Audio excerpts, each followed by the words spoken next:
Bonjour, j'espère que vous allez bien.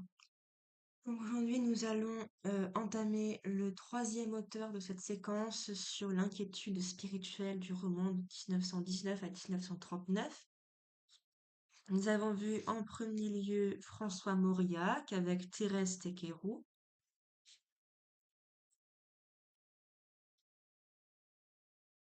On avait aussi vu Le Mystère Frontenac.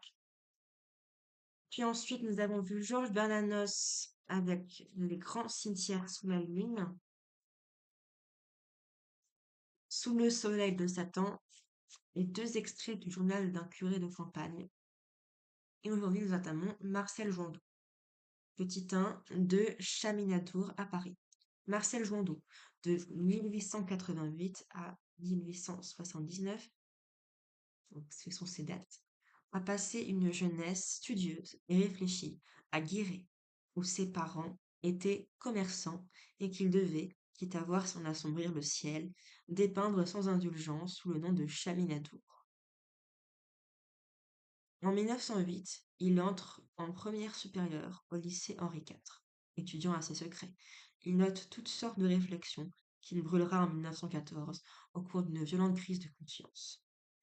Après une fugitive activité de secrétaire au tournée théâtrale Barret, Marcel Jouandeau fait, en 1912, ses débuts de professeur au collège Saint-Jean de Passy pour y enseigner le latin et le français durant 37 années, sans aucune interruption que la guerre de 1914.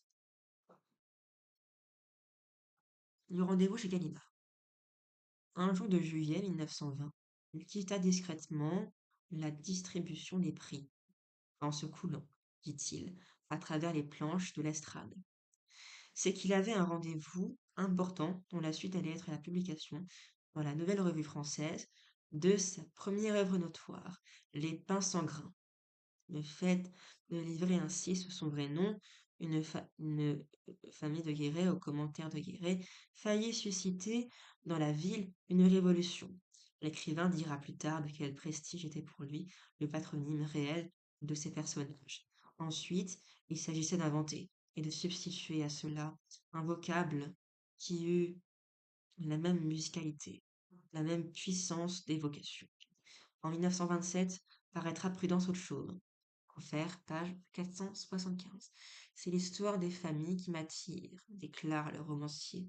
Pour cela, il va pouvoir puiser continuellement à deux sources intarissables, la chronique locale et une sensibilité intuitive proche de la divination.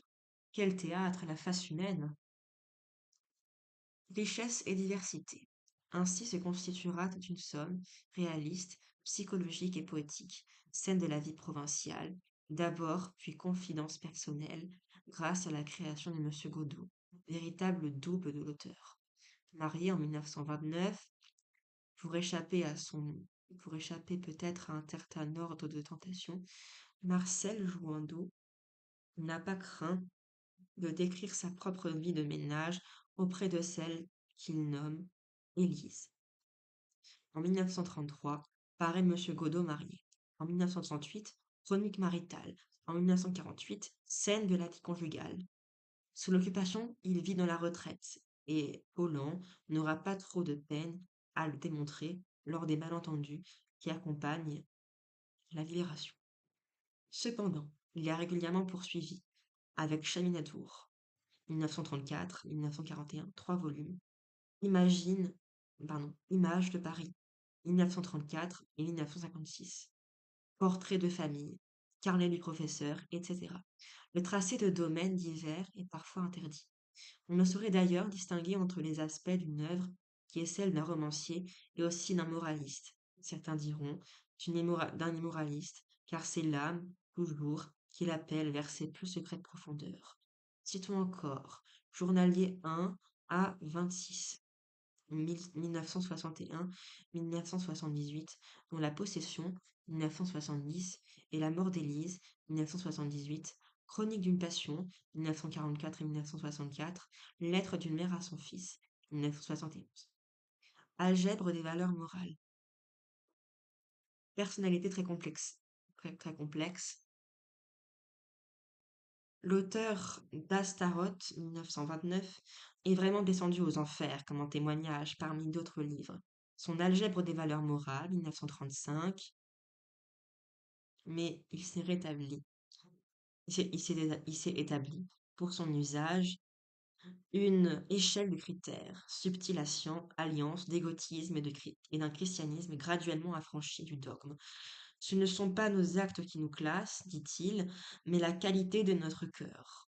Une telle éthique, étrangère à la morale, au sens banal du terme, n'en apparaît pas moins comme une ascèse dont les exigences s'exprimeront dans le remarquable Essai sur moi-même, 1946, et dans le traité de la grandeur, 1952. Un style. Comme écrivain, Marcel Joindeau occupe aujourd'hui une place de premier plan.